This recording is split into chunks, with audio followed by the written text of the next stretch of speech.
to get leads through the door. If you're moving to a new location, you want a strategy to get that going ASAP. Here's one. How do I make more profit without constantly chasing more sales? It's a big one, right? Leads again. How to grow and scale my PT business and add online. Building a more sustainable business. That's a big one we'll talk about today. Strategies around finance. How to run successful Facebook ads. Turning more leads into sales. Building an awesome team. Systems. Social media, and so on and so on. Someone just wants to meet Shane and Justin. That's brilliant. So, well done to that person. That's awesome. All right, so cool. We're going to talk about a lot of things today. I'm just going to kick off with a bit of a big picture overview on the industry and a few things I think are super important that have been on my mind recently, and then we're going to get a couple of our guests here to share some stuff as well. We have James Calderbank here. If everyone knows James, so we run the Transform Hub group training facility. We'll talk a bit about, well, James will talk a bit about his experiences. It's only been how long? Total business now, a year, right? So you're on 2 locations. Things going good. There's some hiccups and challenges along the way, as there always is. So James is going to talk a bit about pretty much his first year in business, and Shane the same. How long have you been in business? Probably coming up to about 4 years now. 4 years, right? So Shane's been through a lot as well, and learned a lot of things, and had a lot of life changes at the same time. So I really wanted these guys to come in because I kind of just I don't feel bad to any one person in particular, but I see a lot of these like ads on Facebook, and it's always build a 6-figure business from the guy who lives in Bali and things like that. And the truth is, behind the scenes, like a lot of these guys, they live in Asia because they can't afford to live in a first world country. And most of them only teach you like a bit of babe marketing stuff. They tell you just to hustle hard and things like that. And they don't really have like sustainable real businesses. And they don't talk about a lot of the real challenges that we go through on a day-to-day level. So what I wanted to make this different is have guys that by all means, like, these guys, you're not like multi-millionaires, you're not driving in Lambos, you're not like living up in Bali or anything like that, but you're on the ground, you're successful, you're making things happen, and you're dealing with real challenges day to day. It's all good to talk about the successes, but if we can talk about the challenges we come across and how we deal with them, and things like if we deal with them in the best way or not, we can learn from doing it right, or we can learn from what we did wrong or not as good as we could do next time. So I wanted to get these guys to share some experience of really being on the ground, which I think will be more relevant to you guys. So, quick show of hands, like how many of you guys in here run some kind of group training, boot camp, facility type deal? Most of you, okay. Are you like doing one-on-one personal training? Still, mostly one-on-one? Okay, anybody online? As a predominant business, like who's online is their main business? Cool. Okay. Cool. All right. Over here. So, when I look at the industry right now, the state of the industry overall, we're coming into 2019 now. How many of you guys are running Facebook ads for your business? Raise them up high. Keep them up there. Keep them up there. Okay, now keep your hands in the air. How many of you have been running ads for longer than 1 year? Keep your hands up if you have. Okay. How many have been running ads for longer than 2 years? Keep your hands up. Okay, now those guys who've been running ads for longer than 2 years, have you noticed a difference in the ad platform over the last couple of years? What have you noticed? Yeah. Just shout out. Cost more, yeah. I was hoping you'd check that one. Changes in text. Messaging. Yeah. The messaging you're able to deliver is reduced significantly. Like more restricted? More restricted. Yeah. So platforms that for yourself, they went from Power Editor to Ads Manager and kind of merged it. Right, yeah, that was thing. So, it feels better now, like it's more fluid than it used to be. It used to be far more clunky. The tech setup of it, you mean, yeah? Just the whole lot. Okay. There's more options. So there's more ways to get lost in it. Good, yeah. So what we've got here is a developing platform, right? And I want to just kick off with this for 5 minutes because if there's one thing I could distill in you guys today, it's going to be that 2019 is probably going to be one of the best and one of the final best years to really pimp out Facebook and make the most of it. I made a podcast on this recently where the Facebook ads platform, like I'm not a tactics kind of guy. If anyone knows me, I'm not all about the tactics, but there is certain things that come along, and if you're not taking advantage of them, you're just pretty fucking stupid at the end of the day, right? Facebook ads, we've been using them for 6.5, 7 years. And okay, you've seen your costs go up in 2 years. I've seen my costs go up in over 6 years. From 6 years ago, we paid 20 pence an application. I literally built, and I'm happy to say it, I'm largely where I am today because I did get in at the right place at the right time. Okay, now to stay in business, you've got to have those skills too. But I got into this, the heavens collided, and about 6.5, 7 years ago, I really got into business for myself, and Facebook ads were a brand new thing back then. There was less competition. There was virtually no regulation. You could say whatever the hell you wanted in an advert. You could put anything out there. And that's because the Facebook ad platform was just kicking off at the time, and they have to appease their shareholders. So any platform does this, and if you know this trend, you'll be able to see it coming with Google ads, YouTube ads, LinkedIn, Instagram. Now you'll see the same trend. And if you understand this, you're going to see opportunities in the long term that literally for me, I literally bought a 6-figure income for £800 on ads. £800 literally got me enough clients to make me a £7,500 a month revenue, right? So whilst that was just being in the right place at the right time and having the cheapest ad platform that we've never had in our generation before, I've got to give that some of the credit. Keeping those clients though and building a business on top of that is a whole other skill set, which I can say I do have some more knowledge in, because I had other trainers at the time, people I was in mastermind groups with and things like that, and they did the same thing, and they would spend their money on Facebook. They would take waves of clients in, but their businesses would collapse because they grew the front end of the business too fast, and they didn't have any support or systems in place to serve those clients. Because we all think we want like 500 clients tomorrow, right? And if I just waved a magic wand or snapped my fingers and you had 500 clients tomorrow, most of you would go broke. Your businesses would be crushed to death under the weight of 500 people like that. So there's definitely something to say about a platform like Facebook, which is so powerful, but we have to also be responsible and use it responsibly, But 6 years have gone by, costs have gone up. What happens with any platform, it starts with innovation. Any technology does this. Whether it was TV, radio, the internet, anything goes through this. It starts with innovation. Something new comes along. If it's really good, it goes into the growth phase. When it's grown to a certain level, it then hits saturation. Okay, Facebook got really saturated about 2.5 years ago, although they didn't publicly declare it because it might look bad.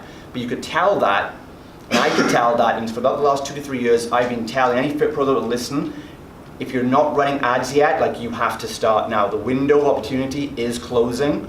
You'll still get great results, but compared to how easy and how cost effective it was before, that is closing day by day, because we're now in saturation. So many people are now using the ads platform, and that's what's driving the costs up, because, well, it's a finite space, right? There's only so much space on the newsfeed.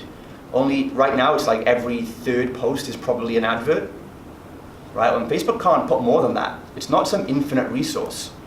But they can't put any more. That's why now they're pushing the ads into your messenger feed, and soon it'll be in your groups, because there's nowhere else to put the ads. So what happened? They're pretty much at saturation point.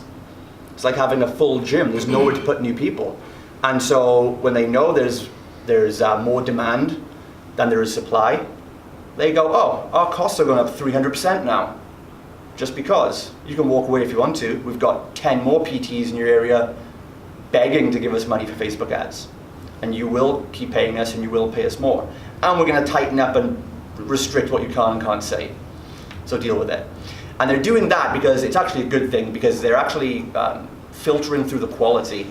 And I love that we get forced to make better things. It's easy to throw up before and after pictures, but now we have to learn how to really communicate with the market, how to avoid hype and buzzwords, how to avoid overhyping and shooting ourselves in the foot sometimes, I think is a good thing. But it also is going to separate the amateurs from the pros on Facebook. Because now really as well, you also need to spend about 10-15 pounds a day probably to get any traction. Because if you're not spending that much, Facebook think you're just wasting their time. And for like £3-4 pounds a day, which we used to run, now probably like that wouldn't even get your ad shown to many people. They'll just bury your advert, they won't show it. So if you've noticed that, has anyone noticed that in the last couple of years, you put an advert out there and it just doesn't show to anyone. Like they're not spending your money. You're like, take my money, Facebook, but they couldn't give a shit, right? So that's why if you show you're willing to spend more, they're going to take you more seriously and give you that ad space. Because it is limited, it's finite real estate you've got in there. They can't show it to everyone. And at the same time, the costs are also going up because you have bigger companies, your Mercedes-Benz, your BMWs, your Hilton hotels or whatever, and they're realizing finally they need to take their money away from big print advertising and they need to put it into Facebook. And so when they're targeting 30 to 50-year-olds in your area and they're dropping £1,000 a day to Facebook, who's Facebook going to go with, right? You've got to really, as a small business, you've got to prove yourself. Now, has anybody been in marketing for longer than 10 years? Or business? Probably not. So I remember back then, I was studying marketing back then, and we had something called the Google Slap. Anybody heard of the Google Slap? Back in early 2000s, internet marketing was kicking off the ground. Everyone was selling ebooks and things like that. And Google AdWords, like pay-per-click advertising, was just so cheap. And people were just growing like 6-7 figure businesses overnight pretty much, right? Through all this super cheap paid traffic. And then Google hit this same saturation point years ago. And about 10 years ago, it's infamous in internet marketing circles. They called it the Google Slap, where overnight, Google realized that 97% of their ad revenue was coming from 3% of their ad customers. And the other 97% of customers were only contributing 3%. So overnight, they literally changed all their regulations, barred and disapproved most of their advertisers who were spending not much money, and tripled the prices overnight. So literally, they just purged all the low-paying massive customers to keep the big customers in, who were putting $10,000, $20,000, $30,000, $40,000 a month into it. And so many internet marketers who were happy in selling courses and how to make money and how to teach people to make money and things like that, they were just gone, just collapsed overnight because they were used to getting 300 leads a day, and then suddenly, boom, dries up. Right? And now Fit Pros who've got on the Facebook bandwagon are now seeing that too. And you're going to see it if you, for these reasons. So for the last couple of years, if you haven't really invested properly, if you're trying to get away with boosting like a £1, £2 thing a day, you're going to just get shut down by Facebook eventually. I don't mean ad account shut down, I mean they're just going to ignore you and you're not going to get the same results basically. If you're not abiding by their rules and you're still trying to use the same ad copy from 3 years ago, they're just going to shut you down. And if you're not spending, if you're not spending a good £10-15 a day and showing you're serious, and it doesn't mean they'll take £15, it just shows if that's your daily budget, they might not spend that much, but it shows you're willing to spend it. And again, if there's you, PT-A, and there's PT Business B competing in the same market, and you'll tell Facebook, you can spend £15 a day for our ads, but the other competitor's only spending $8, Facebook is going to favor you, right? And you're going to get all the newsfeed traction, you're going to get all the clicks. The more clicks you get, the cheaper each click becomes, because they want to keep you spending more. And you might not even spend the whole £15, but you'll get all the attention, and that's the important thing. So really guys, if you're, and the other reason you might see your Facebook ad things dropping is if you've been doing it intermittently. If you've been doing it reactively, if you're like, oh, I did it, and I used to do this back in the day, I would do a Facebook ad when I needed clients. But when do you need clients? All the time, right? I used to see marketing as an event, not a process, right? And it's not a reactive event. It's not, oh shit, 10 clients walked today, better put an ad out, get some sales over the next couple of days, and then close it down again. You can't be doing, you've got to be consistently every day. So when you're consistent, if you follow up on clients, great, you can just advertise a waiting list, right? Or advertise something else, but you want to be in people's faces on Facebook all the time. So you want that consistency, you want good spend, you want to keep to their new regulations and guidelines. You've got to find different ways to get their attention, okay? And we're going to talk more about this in more depth later, but I just want to kick off with that. If there's one thing you remember from today, one of the most practical, best things for you to do is get these Facebook ads locked in, start using them if you're not already, and really squeeze out as much as you can. And what we're going to talk about later is how do you deal with rising ad costs on the front, and how can you keep spending more, and how can you build your business so that you're not running for the cheapest cost per lead, like most people are. They're running away from the storm. We'll show you how the reason we win really is because we're actually happy. We've built back-end systems so we can pay 4 times more for a lead and still make money. And so we're kind of heading into that storm of like, what if our ad costs did go up another 5x? Because we can't live in la-la land. Your ad costs are going to keep going up. At the same time, people are going to get more and more desensitized to Facebook ads. Same as like you have with Gmail ads. Oh yeah, you have ads in your Gmail inbox. A lot of people haven't noticed. That's how desensitized we are to them now. But they're there at the top, sponsored emails, right? Facebook is going to go that way because people will just eventually start after 3-4 more years. And you even see the comments now, people, it seems like my newsfeed is just more and more and more ads, isn't it? You probably get annoyed by ads, right? And there's no point getting annoyed, don't hate the player, kind of hate the game kind of thing, because you want to rely on advertising. So we have to prepare for costs going up, regulations getting tighter, more of a gradual shift towards more content-based marketing as well, not just offer, buy my stuff. But more importantly, we have to work and say, okay, because all your competitors are going to be thinking like, how do we get cheaper leads? How do we get cheaper leads? How do I pay less? They're thinking, I don't want to pay £5 a lead, I want to pay £4.50. You want to say, I want to pay £4.50 too, and I'll work on that. But what if we had to spend £8 to get a lead? How would we change our business then? Because you never know when that day might come overnight. And everyone else is going to get fucked and they're going to quit. But if you have that one different perspective in mind, you're going to win. Just like your clients. When the clients who come in and are like, how do I get a 6-pack in the first 2 weeks with you? You're like, it ain't going to happen, right? But the ones who come in and see the long-term plan, and they're like, I know this might be inconvenient in my lifestyle. I know I'm going to have to juggle my kids and my work. I know I'm going to have to make sacrifices to get the body and the health I want. So I'm going to, but I'm going to do what it takes and see how can I make that work. You need to do the same thing with your business. So this is the biggest opportunity we have in this generation. More things will come up, I'm sure, but if there's one thing is the trend. This is going to be a big, big trend in marketing for this year, Dev. I think 2019, I predict, is going to be that kind of cutoff year where we're going to start seeing diminishing returns after the end of this year, I think. But the good news is that could actually upswing because, again, as these restrictions change and costs go up, a lot of your competitors are just going to drop off, right? We win the race by being the only ones that last till the end.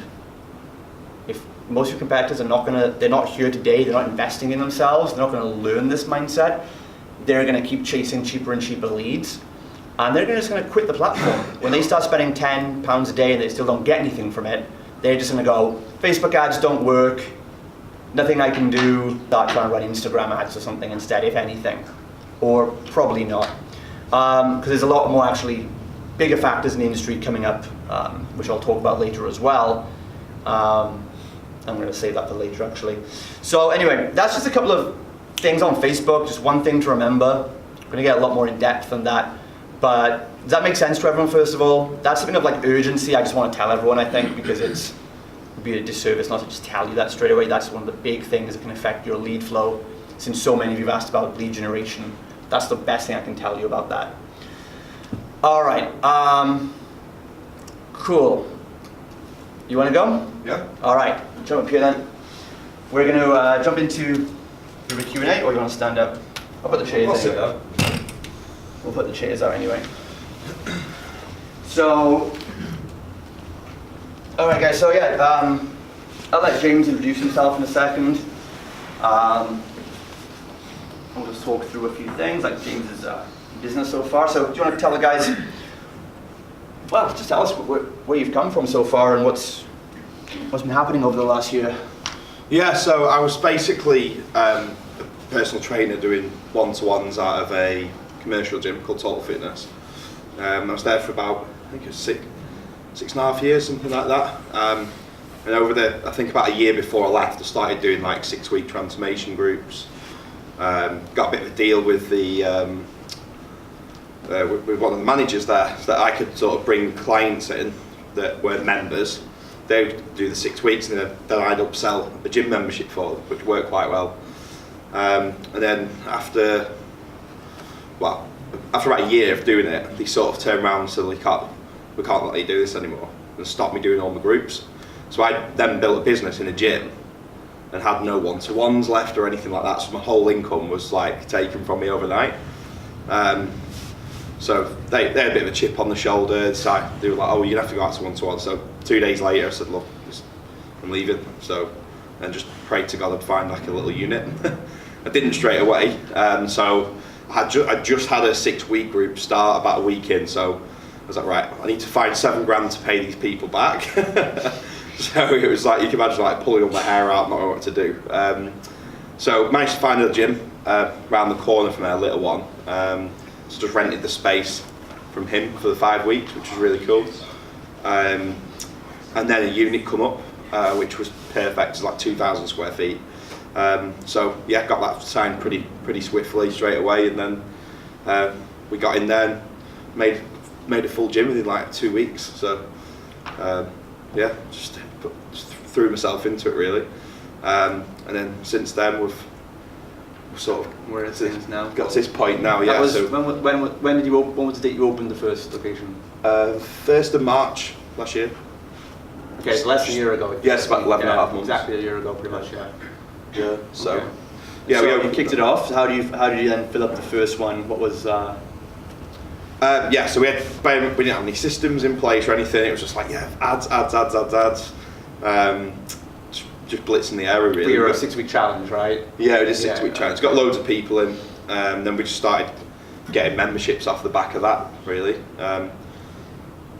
Conversion. You remember what you were paying like per sale? Yes, we were Back about then? £8 to £15 a sale. Now it's like 30. For Was that 'cause that's that particular area. Was that because you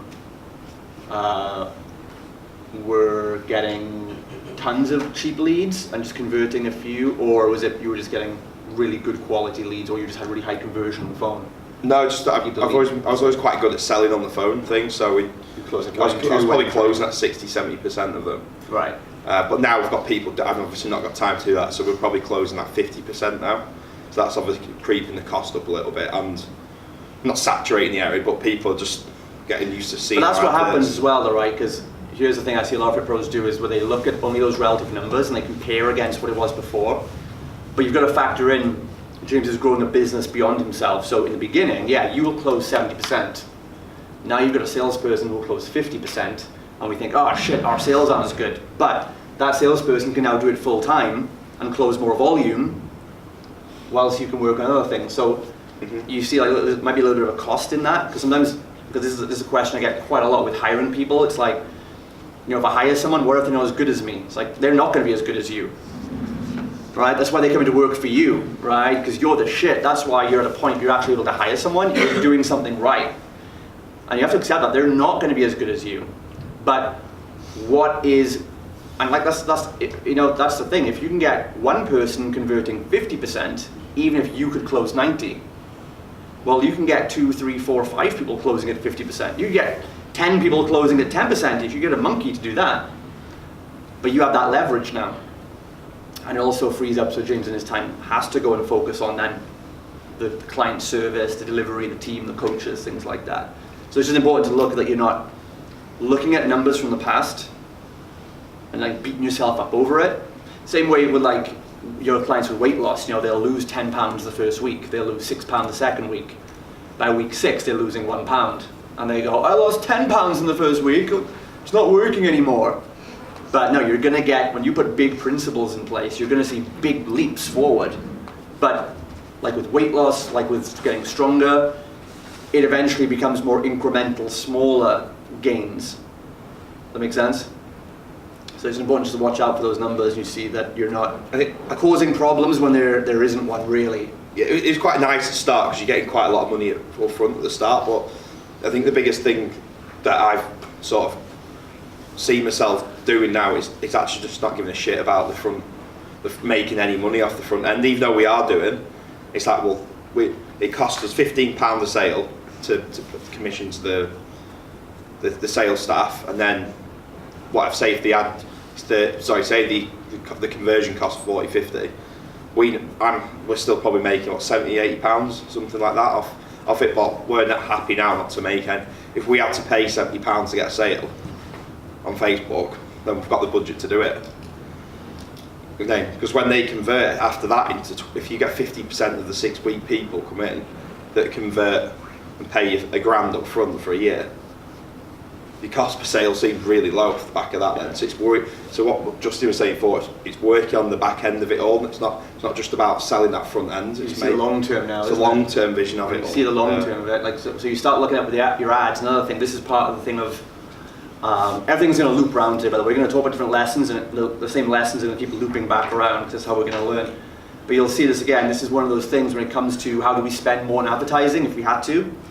It's not by looking at the cost per lead or the cost per sale alone. It's by looking at what do we earn in our lifetime client value. We know you'll get someone in £99 a month. They're going to stay 9 months minimum, pretty much we know so far. So that's like a minimum £900 value per client before upsells, before referrals. So we're looking at it as in, it's not, oh, could we pay £20 to make a £99 sale? We're looking at it, which our competitors might do. We're looking at it, can we pay £50 to make a £900 sale? Yeah, all day long. And that different perspective just keeps us in the game. It's perspective, right? It's perspective and long-term vision, because someone else would look at that. Even you gotta be careful, even some like Facebook ad experts or ad managers don't have this perspective. So they'll tell you that's bad. I've seen it in groups. I've seen like Facebook experts for Fit Pros, and someone says I'm paying £3 an opt-in, and some guy's like, oh, that's too much. You should pay £2. And I'm like, you're gonna tell me I should bench 150 as well? It's like absolutely stupid, because it's what they're saying is, oh, I've got a client, or I've paid £2 a lead, so you should too. But again, that's the very insidious mistake with this. They're saying this is what you should get away with. But they don't know that company's financials, they don't know their ads budget, they don't know what they're making on the back end. So I think it's about being ruthless with it, really, isn't it? It's like, but I'll say it, yeah. People ask me, how much should I pay for a lead? And I'm like, well, how much are you willing to afford to get a customer? And whoever will pay the most to get the customer will always win the market. Whoever can afford the most, and you remember, write this down, whoever can afford the most to buy the client will always win the market. And that means whoever can afford the most money. I mean, if I can spend £1,000 a day to get clients and you only have 100, I'm going to get more reach than you. But also it's about how much time can you afford. So if we're running a 6-week challenge, for example, and we're not saying you guys should, I'm just saying we have to work individually to find out what's best for you, but you're going to have some kind of front-end offer as a principle, like a test drive of some sort. But we have a long turnaround time, 6 weeks. It's still a long, really it's like an 8-week cycle, because we start ads 2 weeks before the program begins. So we're paying money on week 1, 2 weeks of advertising, then week 3 the actual program begins. And then we're not probably converting clients to long-term members maybe till weeks 4 or 5, which is actually weeks 7, 8, 9 on this cycle. So we're putting £100 down today, but we might or might not make that back until 8 weeks from now. So that's a turnaround. It's called a turnaround time, and that's something that's not factored into most of your marketing. It's like it's going to take time to get that result. Can you afford to put the money in now and wait that long to make it back, or are you just going to go under and go negative cash-wise before and bankrupt yourself before that happens? That's what a lot of Fit Pros do, because they copy these. And just one thing I'll mention quick is. Anyone who's running an 8-week or a 12-week program, stop right now. Right? I don't know why people love these 8 and 12-week programs, but That's a front-end intro program, and it's far too long. The front-end offer only needs to be long enough to deliver what we call the minimum effective dose for that client. Because the objective of it is, it's not to transform someone's life in 6 weeks, because you're not going to do that. The objective of the front-end offer is to show what you do. These are some of the results and some of the experience you'll get from us. Does it feel like a fit to you so you can make a decision about staying with us long-term? And you don't need anything more than 8 weeks to do that. And for men, 21 days to 28 days is usually enough. Most guys will just go into a gym and look at the racks and go, yeah, this is a good gym for me. I'll pay for a year. Whereas women, again, in general, right? Women in general, men will care a lot more about the equipment, the setup, the things. Women will care more about the community, the relationships, the connection. So they need time to get to know the other people, make some friends, and be like, yeah, this is gonna be the social group I want to be a part of. Men are like, oh, there's other men here, I didn't know this, you know, like, oh, cool. Do you want to go for a beer, you know? So again, it's just in general, right? But we find that, same thing if you have more affluent clients too. If you work with like business owners, professionals, like one-on-one or very small, the smaller the groups go, the shorter your front-end offers need to be, because they make decisions faster in life. You know, you get a busy professional executive, you'll do 2 weeks with you, go, yeah, this is cool, I'm in, pay for a year. I just know, because they just take decisions faster. They're more, men and women at that stage are better leaders in life. They don't fuss around and, oh, I don't know about this and I don't know about that. They're like, yeah, this is for me, or they'll do 2 sessions, go, you know what, thanks, but it's just not for me. I'm gonna go somewhere else. And you're like, oh, cool, thanks for being up front. So it saves your time as well. So you smashed out the women's gym. Oh, the men's and women's together you're running first, right? Separately. So at the start though, right? The first half was men and women together. no, separate. No, I mean in the same gym. Though. Oh right, yeah. Classes, the sessions were separated. Men and women's gym classes separately, And at the so- same place. Yeah. And so, why don't you tell the guys in about? So how do you then go from the one center to what was the journey from going to the second location, which is opened what, like 6 weeks ago? Yeah, so we got to the sort of end of last year, well, about October. Quite a few reasons really. The main one being that we sort of run all the men's first thing in the morning, early morning, and then the women's was run from 9:30 onwards, up to about 8 o'clock at night, and then everything just got full, so we couldn't fit any more in. So we got women. The only way we could fit more women in was first thing in the morning. The only way we could fit more guys in was in the evening. So we were like, good problem. So we were like, well, what do we do? So I was sitting on it, just looking around for units, struggling to find somewhere actually, because I think it's saying about other gyms failing and stuff all the time. We'll get into that later. Yeah.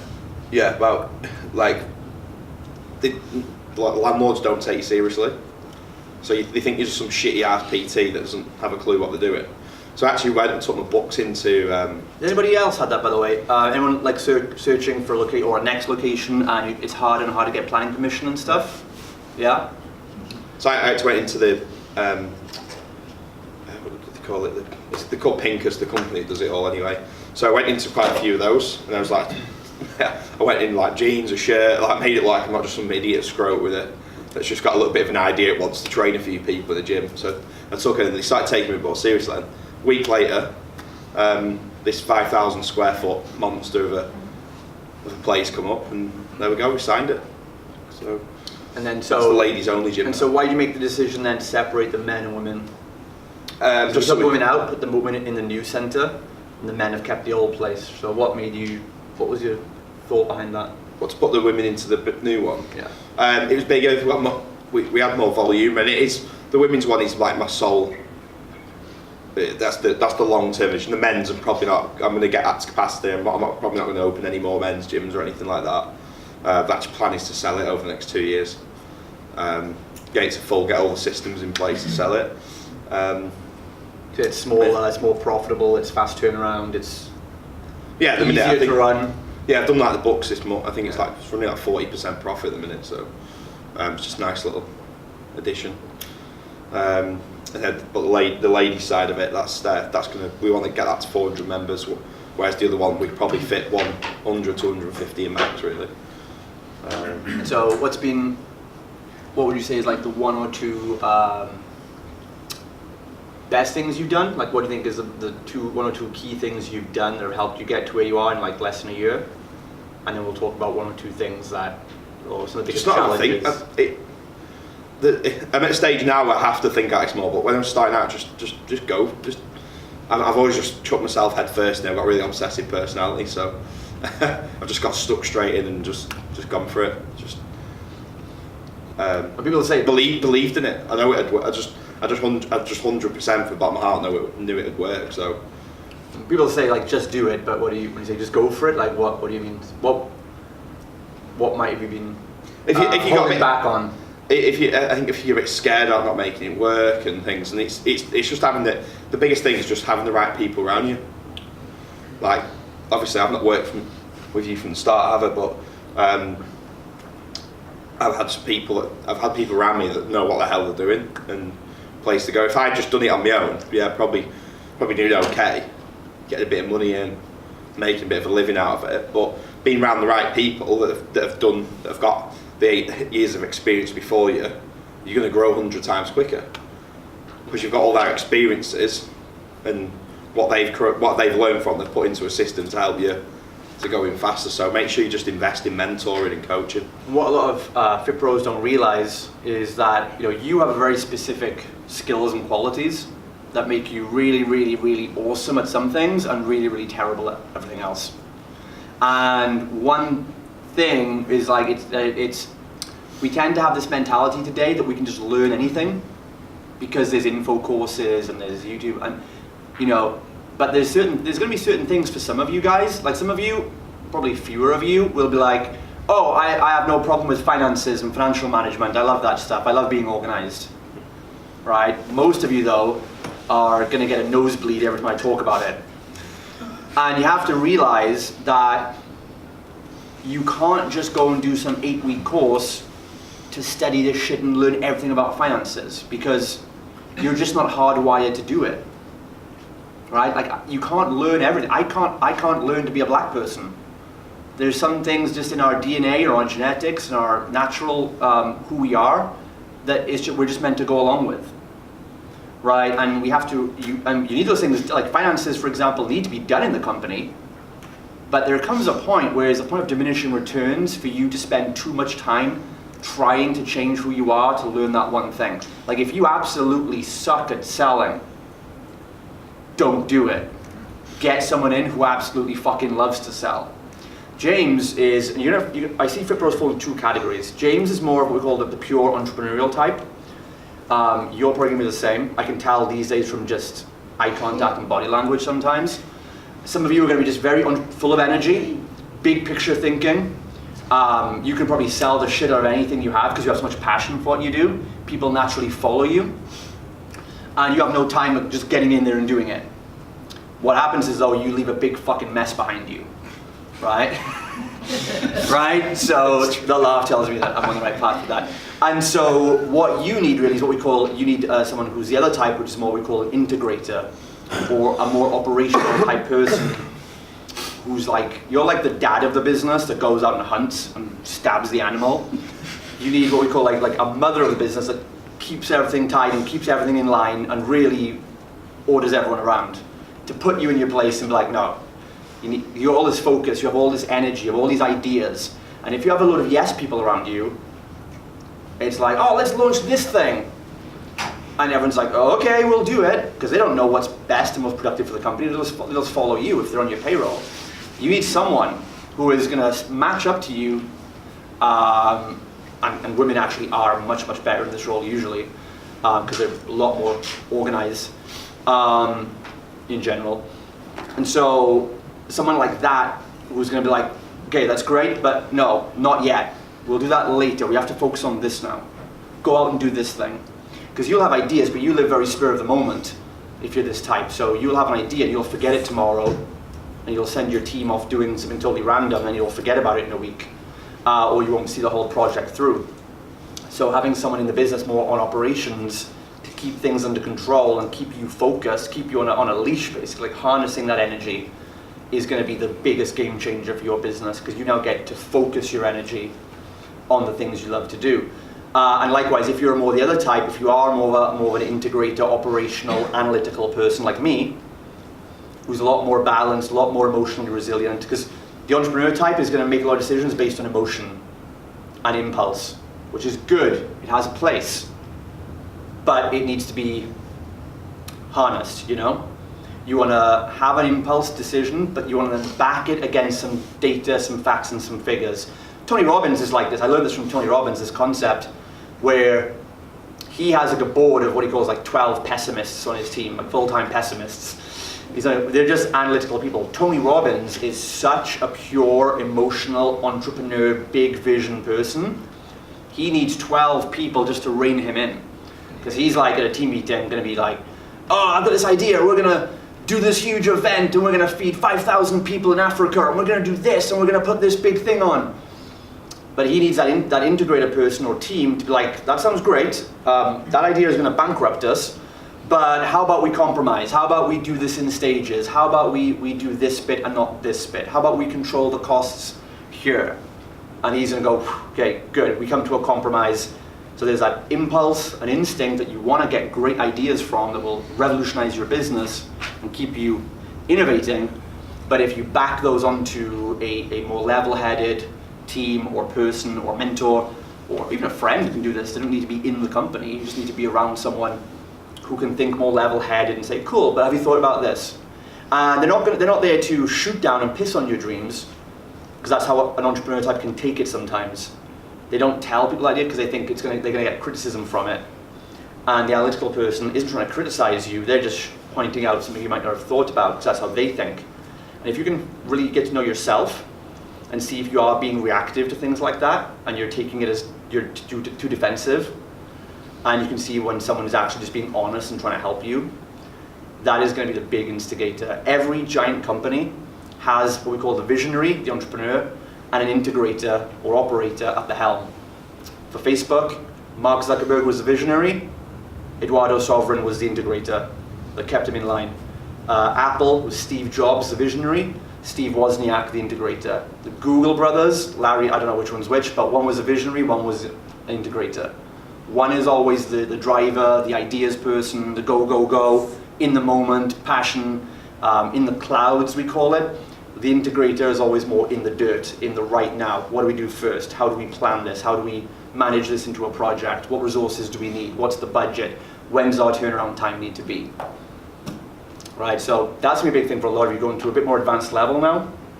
I messaged Justin like, just before I go and do this irrationally, what do you think? Yeah, and that's self-awareness, and that's the most important trait in business. So James now is you're really good with like, I want to do this big thing. I want to punch this guy in the mouth. I want to do this. I want to come to you first, or breathe. What should I do? And I'm just like, I'll give them a more level-headed, like, it's cool. It'll pan out. It'll be fine. Let's just do this. Let's just do that. And so I think that's why it works well, Dan, because you've got those two sides. And so have a look in your own life, in your own business, which type you think you naturally are. And because you've got like right brain, left brain here. The right brain is more creative, the left brain person is more analytical. And you've also got to watch out that a lot of you might actually be creative, right brain visionaries, but you might have conditioned yourself, or society has conditioned you to think and act more like a left brain logical person, which might not really be your true self. So, and you'll have hints of both, by the way. You'll be like 70-30, because even if you're an analytical logic person, you'll still have good ideas and things like that, and vice versa. But it's good to see where you are, because growing a business is not about duplicating yourself. That's what people say, duplicate yourself. No. We don't need two Jameses. That would be a massive, like, freaking crazy cockfight in there of egos and emotions, and in the best way possible. Likewise, we don't want two integrators, because then nothing would ever get done. We just plan everything to death, right? So that's my kind of, I'm not going to call it a weakness, because it's not a weakness. It's just my gap or my deficit, let's say. The thing I won't do as much is James will plow forward an idea and just run in head first and do it, and shit gets done. There's a bit of collateral, but shit gets done. We move forward a step. Someone like me or analytical is going to plan everything to death, and I won't necessarily move forward as fast. but I'm really good in a supportive role of someone who's got the ideas and just needs to be harnessed. I don't need to be out front and center. I'm happy in a supportive role, and that's when it works really well. So have a think about where you are on that spectrum and who you have or who you could have in your network that's going to help you, who's going to come in. And don't think of it as a weakness. So I don't want James to think like if spreadsheets or organizational stuff, if that is like something you guys just detest, it's not a weakness. Because if you think it's a weakness, then people are always going to be telling you you need to fix it, you need to learn everything about numbers. You need an overview, you need to know some principles, definitely, if you're in business, but for you to go in and learn how to run spreadsheets and do I can't put a spreadsheet together still. Yeah, that's a big point as well. Like, I put a lot of hard time on myself. Like, I was like, I can't do, like, I could do them, but it'll take me 100 times longer than anyone else, and I could be learning other shit that's I'm going to actually be good at.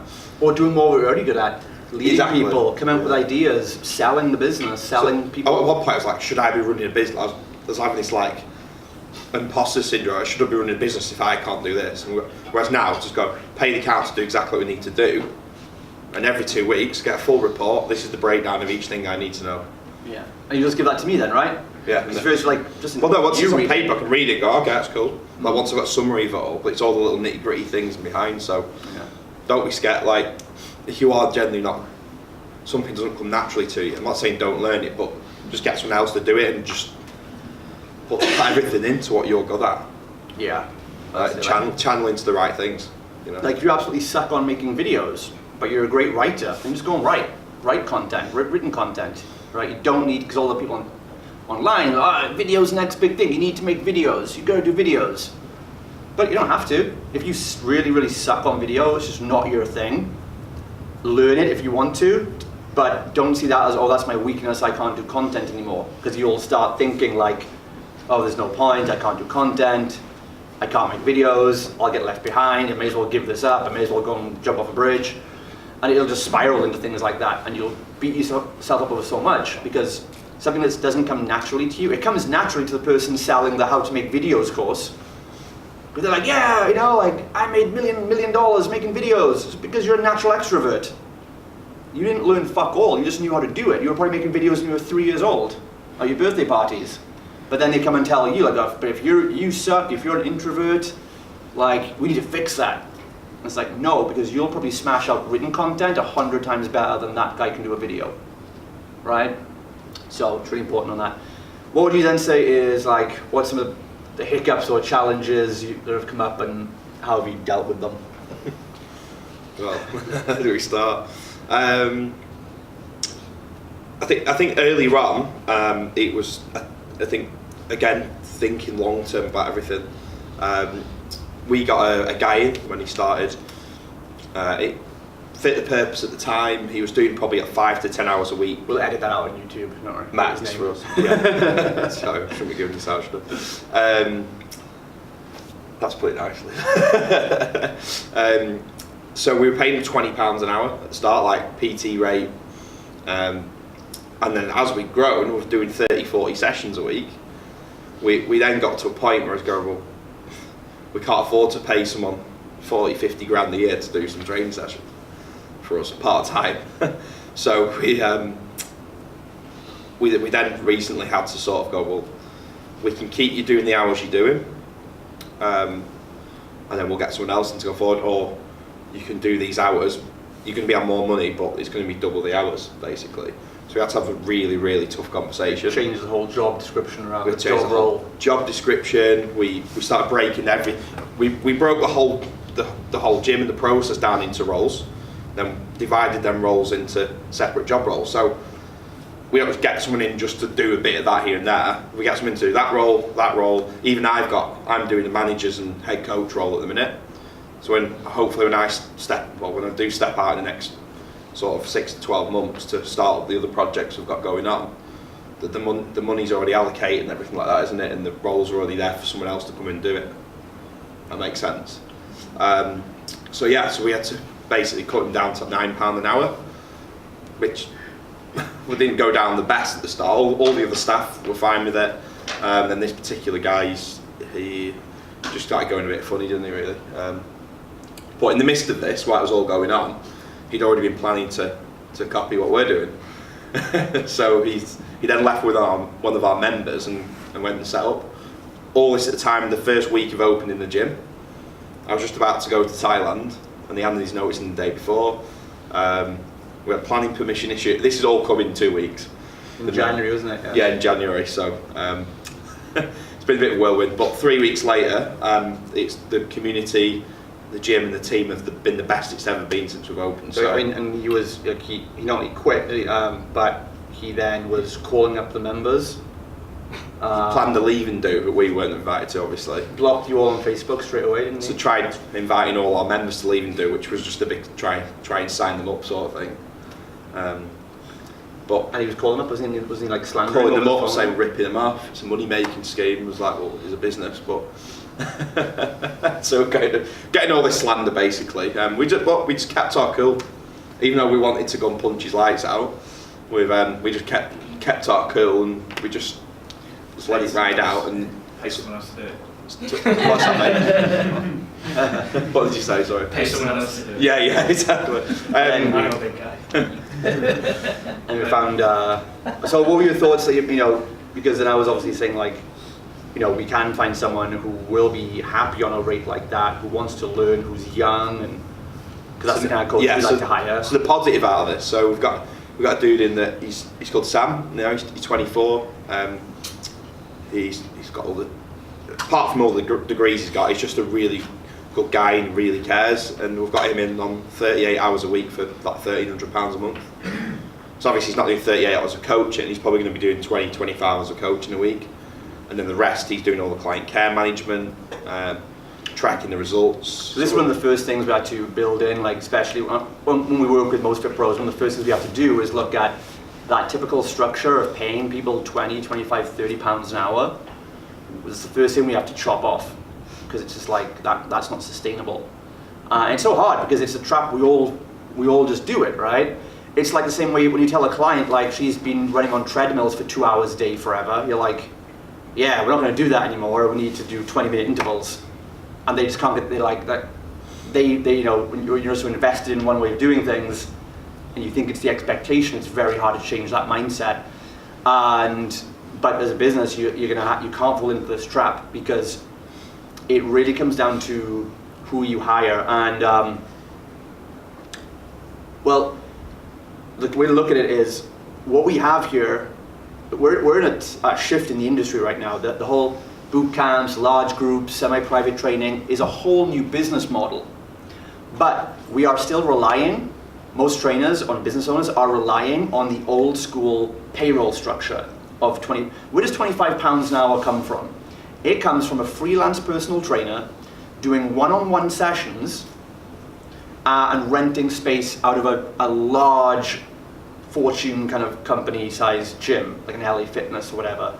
So you have this massive gym that's churning millions in revenue anyway, don't make their core money from personal trainers. They just rent them the space for 600, 1,000 a month, whatever the trainer pays. The £25 an hour really comes from a rough amount of hours a PT will do in a regular week that would allow them to pay off their rent, pay off their percentage to the gym, and keep a decent income for that location or city they live in. So at 40 hours a week, as £25 an hour, with their increased costs of paying rent and paying fees, that's literally where the £25 an hour model comes from. It's for a freelance trainer working for themselves to pay rent and make a regular income out of a big box gym. When we take an old school pricing structure like that and we try and apply it to a brand new model of boot camps or large group or semi-private training, it doesn't work. But they come across with that entitlement of like, well, I've done my certs, I'm a level 3, I've got this experience, I should get paid this much. Now, those contractors will get paid that much also because people will get paid more for a job when they're bringing their own systems and their own recipe to work, right? Whereas you want to set things up because you have your own system, your own recipe, you have your own service that's working for whatever reason because you created it. Imagine if a chef goes to work for Gordon Ramsay. Gordon Ramsay's not going to pay that chef. He's not looking for the top qualified chefs. Because he's like, no, I want chefs who are young, not necessarily by age, but young to the industry, who want to learn my recipe, because my recipe is fucking baller and it's working. That's why we're growing so fast and hiring. We have a model that works, a 6-week program, a 12-month thing, whatever it is. We have this thing that works. We need you to come and learn our recipe. So that's where that pay gap comes from. There's no, you're not going to pay someone. That's why you can go to work in McDonald's or Costa Coffee or Starbucks, because they teach you how to run their model. So you don't get entitled to triple the money. You get paid that if you're bringing your own experience. So if you're going to hire maybe like an ads manager or someone who has an outside skill and systems you don't have, that's where you'll pay those contractors more, because they're bringing their 10 years of experience. Maybe you pay an operations person, or you pay a manager or an ads manager, and they'll be like, oh hey, yeah, here's my ad templates, here's my thingy system. You're paying them more because they bring all that department with them. Freelance PT who wants to do their own thing. They'll turn up, they'll get paid, they'll go home, but they're in it for them. They're just using your business to push themselves ahead. And what you'll find is, even if they're great people, even if they're a great laugh, even if they're a really good personality with the clients, you'll find that they're just not team players, really. They won't come along to your team meetings, they won't feel they need to. And that's part of the way you set it up, because you've told them you're getting paid per hour. So outside those hours, you don't have to do anything. And then you get frustrated because you're like, why aren't they doing client follow-ups? Why aren't they posting the Facebook group? Why don't they come to our team meetings? And it's because, well, you're not paying them for it, so why should they? So you want to really start with that entire job role of, we want a team member. You're not going to get paid for coaching sessions, you're getting paid as a team member. You can still be on a monthly retainer. Hey Trev, how's it going? Good. You can still be on a retainer, like we have here with the new guy, Sam, at what, $1,200, $1,300 a month? 1,300. But on his job description now, it's, here's what you're going to do in those hours. You're going to do X number of coaching sessions. That's job task number 1. You're going to post content. You're going to do follow-ups. You're going to, track nutrition logs. You're going to do all these things we want our trainers to do to fully serve the clients. You're not coming here to get paid for a session and go home again. We're not looking for a babysitter. And so that person then understands that from day one. Same way, if you don't work in Costa Coffee, you're not just getting paid when you serve coffee. You're getting paid to stock the fridge, sweep the floors, open and close, run the till. You have multiple job responsibilities. It's just part of the package. So it's a new paradigm, a new mindset. When someone comes into the business understanding that from day one, if they can do all the sessions, they can post, if they do everything, but they don't do one role, like they don't do Facebook follow-ups, then they're sabotaging the contract. They're not doing the job. It doesn't matter if they turned up for all the sessions. They're not doing the full job. You can't work at Costa Coffee and say, well, I served coffee all day. I know I didn't take the bins out, but that's not my problem. They're like, well, it is your problem because that's part of your job role as a team member running the overall facility. But even that small thing, like you got hoover the gym twice a week. It's part of the shift. Yeah, they have a cleaning schedule and everything, right? So that's what we advise you on how we'll structure businesses, and it's a tough one, right? Because you've probably got good people that work with you who have this expectation of the money at that level, and like it is hard. Just do it from the start though. Like that's probably one of the biggest lessons I've learned. If I was to ever start a gym up again, it'd be have that in it, right? Just make the budget to have someone that's ready to do the hours straight away. It's about creating an economic advantage as well, because here's the difference now. We can roll into a town, set up a boot camp, a facility, and we're going to pay an average of £9 an hour to a team member. Whereas if our competitor is paying £25 an hour, we've got a 2/3 economic advantage over them. Our costs are 2/3 lower immediately. And here's the hidden thing people don't see. The team members we have are much better assets in the long term, because we have young people who want to grow. They want to work to learn, not just to earn. There's someone like who I was back in the day, when I would have just, like Sam is now, he's just grateful. He gets to work in a gym and learn in a thriving, dynamic, small company. Because what's his other option? That avatar, that type of person we attract, and again, they can be it doesn't mean age, they can be in their 40s and 50s too, if they're looking for a new career in fitness. That's how some of your clients will make great trainers. We'll tend to find it's a young up-and-comer from a college, or it's going to be a 40, 50-year-old, one of our clients, who maybe is looking to retire or have a change of industry. So that, but in the 30s and the middle tend to be the worst people to employ, because they've got just enough experience to think they know it all, right? And so when you have that ideal target prospective team member from the start, like you have a client description, we also have a team member description. And now what's their other option, right? They can decide, okay, let's say LA Fitness or whatever gives them, $1,200 a month full-time fit flow instructor. So it's like, all right, dude, you want to learn this industry, right? You can get $1,200 a month, doing 40 hours in LA Fitness, wiping sweat off treadmills all week. You'll get no career progression. You won't get that manager's job because he's tight like that in that he's not leaving anywhere. You're not going to learn anything. You're going to just be a little bitch, basically, running around doing things. 40 hours a week for $1,200. Or you come and work at our place. We'll give you $1,100 a month, but you'll work 30 hours a week. You're going to get new responsibilities. You're going to learn how to coach sessions. You're going to have a fun, small, dynamic business to be a part of with a cool culture and core values. We're going to put you on training courses. We're going to teach you how to run mindset. We're going to teach you, put you on a precision nutrition course. We're going to really be growing and developing you because we're looking for head coaches and eventually new center managers. So you're going to have career progression, experience, learning, culture that they won't get. And that's their options then. Go work for the corporate gym over there and get nothing, or work for us and in 5 years you'll fucking be someone.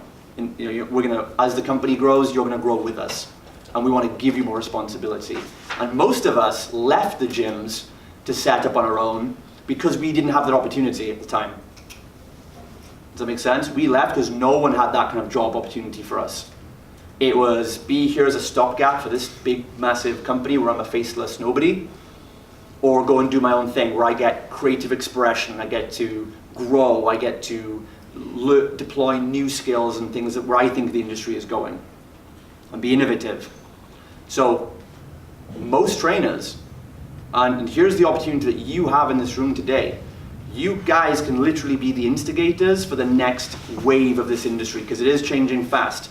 The big gym model is just crushing to the floor. In fact, they're not even hiring a lot of on-the-floor instructors anymore. They're just getting rid of them now, which means there's more demand for the jobs you provide people.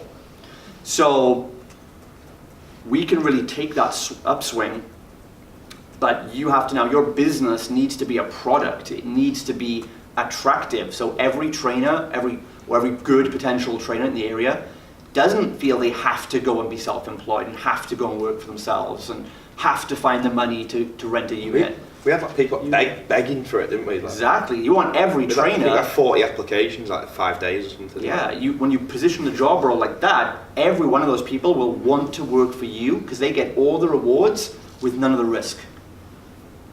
And you know what? And I've had a proper facility running now, the last 4 or 5 years. What happens if eventually someone does want to go out on their own? That might happen. Maybe 1 out of 10 trainers you work with eventually will just want to go and start their own business, and there's nothing you can do about that. They'll be like, I love working here, I love you guys, I've learned so much, but I just have this, this calling, and I really want to go and be an entrepreneur. And it's like, someone asks, like, how do you stop someone doing that? And it's like, you don't, and you shouldn't. But what you can do, if you've mentored them all this time, you've developed them, you've got that loyalty with them. I tell my guys this right from the start. I'm like, if the day comes when you feel you want to do that because you're not getting the growth or the creative expression you'd like to do here, like maybe we run a women's gym and maybe they want to go and work with men or athletes, for example, that we just don't do, and we're not going to change our core model. But we'll say to them, if you ever have those kind of thoughts, like, come and talk to us. Maybe, if you get to that stage, maybe you'll just, we'll give a 3-month notice, you'll honor your commitments with us, and maybe we can help you set up that business and we'll be business partners with you. And we'll help you put some of the systems over and we'll just take an equity and maybe we'll give those shares back to you as you make it into a success. And we'll give you all the help because we want you to succeed because you're part of our family. It's amazing how many businesses and things are like, they'll talk about, like family values and things like that. But then they won't actually help people go and do what they want to do. It's like raising kids and they're going to have their own wishes and wants and desires. you need to be respectful of that. You know, you can't just force them to like want to do it your way forever.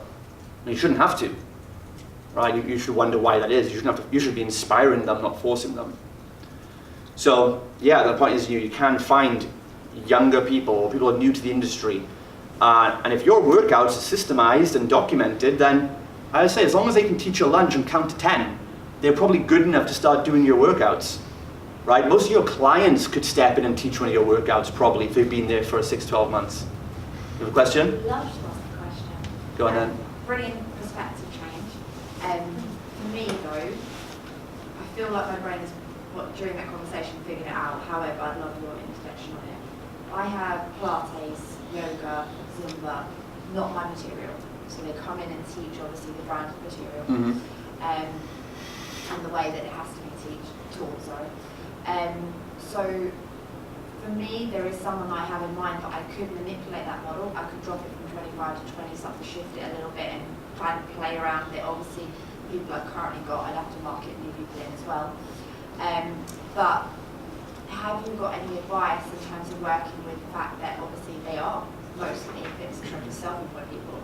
The way they do is they work in multiple gyms and they go around. So your business is really more of a hub that allows them all to operate their businesses. Yeah. You're more of a landlord in that case, right? Yeah. So it's a holistic studio, like, but we obviously bring in those guys to come in. I do have someone that's literally like an apprentice. Okay. To That's going to be a bit more specific to a whole different business model. So okay. you're in the mastermind session later, right? So we'll cover that then. we'll talk one-on-one with you about that then, and we'll get it all down. By the way, guys, yeah, that's the thing. You see the sheets there. We have for those who don't know, we have a mastermind session after this. We've got some of our clients coming in, where if you have like any one-on-one things you want to talk about, the mastermind session is going to be like a little intimate group where we'll do one-on-one with each of you, and you get the collective experience of everybody else. So you'll get some really good breakthroughs. If you want to do that, you can just go and text the number on the sheet, and it'll send you over a payment link. Or if you just want to turn up and you want to sort the payment out later, just let me know. We'll do that for you guys, okay? Cool. So yeah, so we've got the new coach in. Any other final lessons, and what else would you want to share to people who are growing in the same way? Just never forget, like, it's so easy to get caught up in the business and the figures, that you're there to serve people.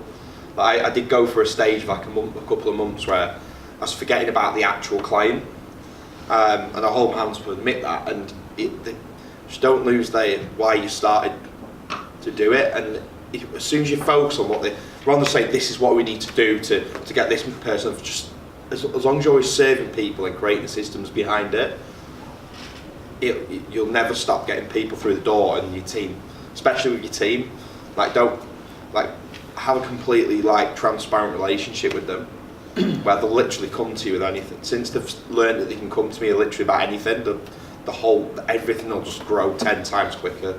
Molehills don't turn into mountains then. Yeah, it's true. It's like any relationship. It's just open, honest communication from the start, and you've got to breed a culture where they know they can do that and not be criticized or jabbed, or they feel they might lose their job or they might get demoted if they come and disagree with something. And that's why it's you got to hold the door open and say, anything that's an issue, anything you think we can be doing better, come and talk to us. We'll hear you out, basically. Might not change our stance, but we'll hear you out at least. Don't be afraid to come to us with anything. That resentment breeds otherwise, and that's usually where someone quits, and you're like, I didn't get it. They've been fine. They've been awesome. There wasn't a problem. Kept asking, is everything okay? They said yes, and then they quit the next day. There is a problem under the surface, and if you had that culture where they felt they could come and talk to you about it, you could have solved the problem right from the start. Like the one with Helen the other day. Helen's our that's a good story. Full-time sales lady basically, and she hadn't been getting any sales in really for a week. She rang me up. These leads are coming through absolutely shit. I'm getting these people that they want to start up, but they're on benefits and this and that, and she's like, I'm just doubting myself and I'm ready to throw in the towel. And she's like, if I just put her under pressure, say you need to be getting sales in, she'd have flopped and quit and gone back to her old job or whatever. So I rang her up, we had a chat. I go, yeah, sounds like you've had this on. We really understood where she was coming from. She'd just done a level 2 course with us because we run level 2 and 3 active IQ quals as well. That's another part we can get on a different later date. She'd been doing that. She'd been away for a week, so she just got out of sync with herself and actually just understood and just coached her for 20 minutes and talked to her, not from a business side of it, but as I talked to a friend to help them through a situation. And then, was it yesterday or the day before? So in the morning, she'll refresh tomorrow, get your journal done, go out to your point. Like 8 sales in 5 hours. She made a grand in 5 hours. But she was back because she was like, 8 sales, I'm back in the game, baby, and all that, wasn't she? You know? Yeah, and I didn't talk to her about any figures or anything. I just said, all right, cool, well, make sure you're back in. If I put her under pressure, go, well, we need 20 people in by this date. And I know for a fact now that if someone's in that mind frame, like, don't even speak to them about the job. Just speak to them about them and how they're feeling. Yeah. And and when they're motivated and they're ready and they're feeling confident, right, let's go and blitz 20 sales this week, and then they go and do it. Yeah. I was just curious about your salesperson. Do you pay them salary and then like commission, or is it? So she does a bit of admin for us. She does about 10-15 hours a week. So we pay her like a retainer £300 a month, and then she gets £15 per sale.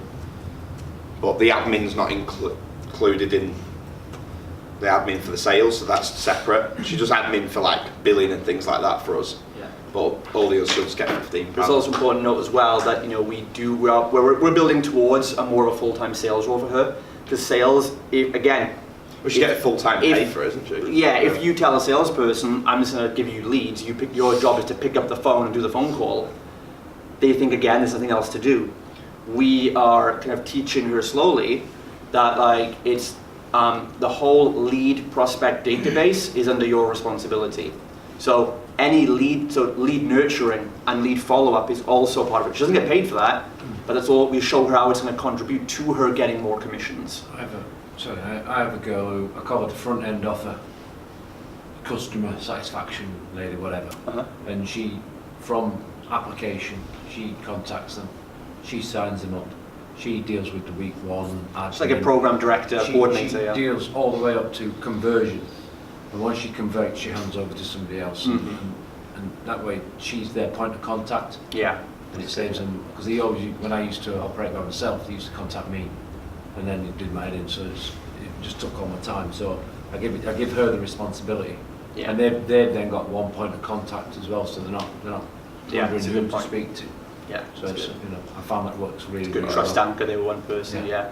So again, and what we're saying here is that it's that whole journey. So they don't think I'm just going to wait here for you to send me leads. It's going to be, no, you've got to go and nurture it. You're getting £15 for nurturing the entire relationship, not for closing a phone call. It's going to be, your job is to go and court the prospect, and nurture the prospect.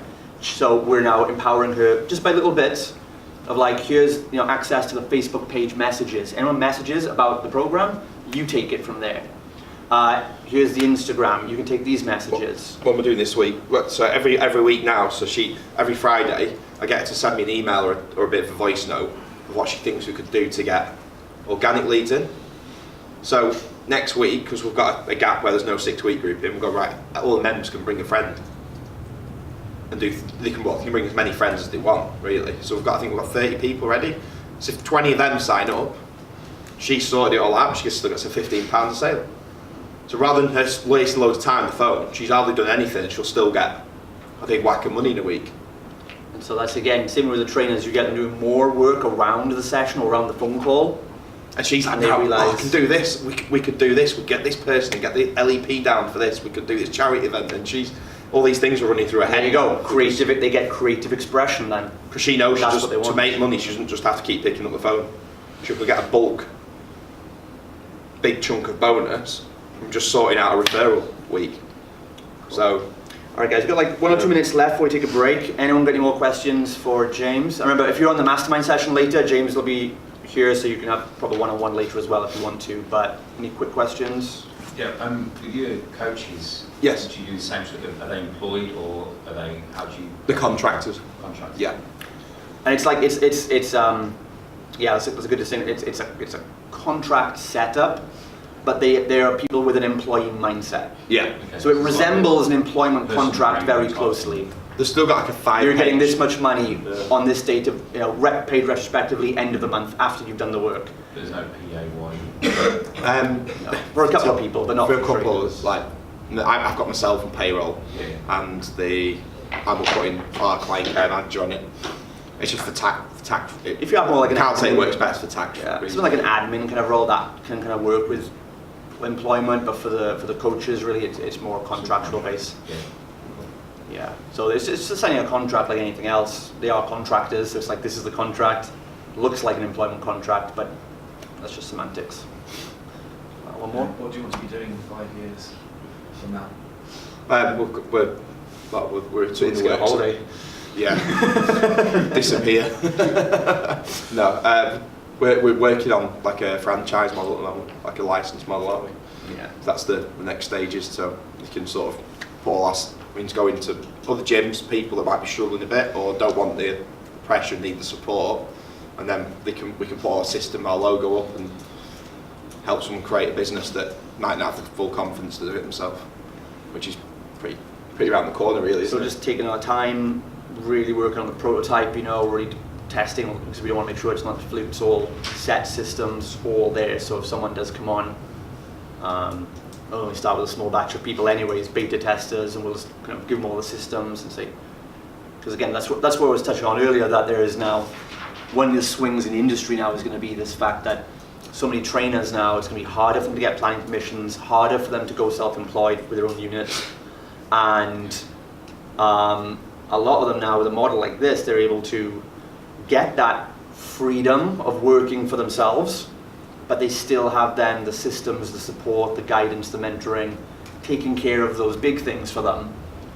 And I think that's going to be a nice balance. There's some of us are just going to be natural employees, we've got to be in charge of everything. But there's a lot of trainers out there who would like this kind of support because it's just enough freedom, and they also get to lean on us just enough for some things as well. And so yeah, that's what we're working towards over the next 6 to 12 And months. you do education as well, so you can train the trainers and then employ them. Yeah, so we've got As a franchise or license, yeah, they'd be mentored by us. They'd like team members, of course, but it's more the payment is just changed. It's more like you get a bit more responsibility to go and run our system in whatever area you're in. you're You're still part of our used to be a team. room. We're still going to have team Yeah. get-togethers, and you're going to come down, and we're going to, have performance charts for everyone, and because that's a mistake people make. A lot of people mess up with franchise and licenses because they think it's about I've got a system now. I'll push a button. I'm going to do anything. They go towards a light or franchise because they think it means everyone's going to do all the work for me. And it's not like that. If you work in a license or franchise, you're going to work with them just as much if they were employees anyway, because they're carrying your brand. You've got to nurture them. You've got to care for them. You've got to look at like network marketing. In those companies, they put massive events on every year for their people, and they've got to constantly motivate them and inspire them and teach them. And so we don't see a lot of that in the fitness industry right now. But I think now is the time. I think it's the best time to do that, so people don't have to shell out. And a lot of trainers, like they've set up places, they've put money in, they've gone into debt, setting up places, and they've just realized like I can't do this on my own. I don't want to spend 10 years putting all my business systems together from scratch. I'm happy just to take this model that someone has proven already and just run it and have a level of creative freedom in that. And so we think it's going to be pretty powerful doing that.